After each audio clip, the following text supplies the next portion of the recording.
जी गुज़िश्ता रोज़ मलिकगंज थाने की हुदूद में दो नौजवानों को कत्ल किया गया था। जो कातिल है वो वहाँ पर उस वक्त फ़रार हुआ और उसके बाद जो है अब तक जो है कातिल जो है वो गिरफ़्तार नहीं हो सका। उस जो नौजवान दो कत्ल हुए थे उसमें एक ताशा नामी नौजवान था जिसकी फैमिली और उसके जो दोस्त है इस वक्त जो है मलिकगंज थाने की हुदूद में उन्होंने एहतजाज किया है। मैं आइए उनसे बातचीत करते हैं कि उनका मज़ीद क्या क्या है। ताशा का मैं बड़ा भाई हूँ, उसका कोई भी मामला नहीं था, उसको बेगुनाह कत्ल किया गया है। उसका किसी भी वाक़े से लेना देना नहीं था, उसको नाजायज कत्ल किया है। एफआईआर अच्छी हो गई है, कभी यही आसरा है बस आज कल बंदा पकड़ा जाएगा।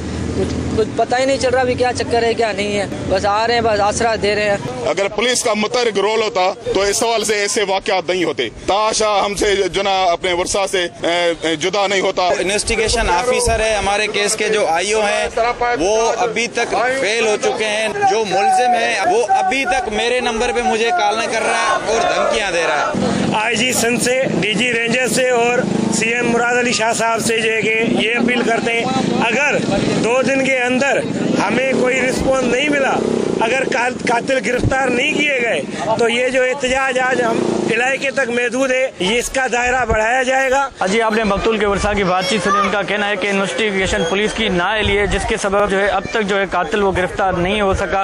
उनका कहना है कि जो मुबैना तौर पर जो कातिल है वो जो है दीगर जो नौजवान हैं यहाँ पर उनको भी जो है कॉल करके धमकियाँ दे रहे हैं।